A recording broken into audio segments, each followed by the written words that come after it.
আসসালামু আলাইকুম। আজকে আমরা ত্রিমাত্রিক বস্তু নিয়ে আলোচনা করব। সাথে আছি আমি মনির স্যার, বিএসসি গণিত শিক্ষক, ইকরা প্রি ক্যাডেট একাডেমি।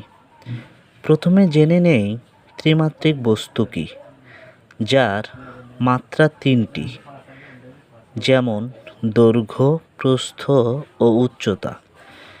এই দৈর্ঘ্য, প্রস্থ ও উচ্চতা অর্থাৎ এই মাত্রা তিনটি যে বস্তুতে বিদ্যমান তাকেই আমরা ত্রিমাত্রিক বস্তু বলি। ত্রিমাত্রিক বস্তুকে ঘনবস্তুও বলা যায়। ঘনবস্তু 5 প্রকারের। 1. আয়তাকার ঘনবস্তু।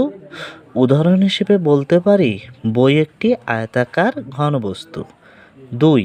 ঘনক। উদাহরণ হিসেবে বলতে পারি ম্যাজিক কিউব একটি ঘনক। 3. কোণক। উদাহরণ হিসেবে বলতে পারি কোন আইসক্রিম একটি কোণক। 4. বেলন বা সিলিন্ডার।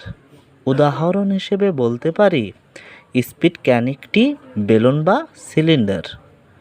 5. গোলক। উদাহরণ হিসেবে বলতে পারি ফুটবল একটি গোলক। সবাইকে সাথে থাকার জন্য ধন্যবাদ।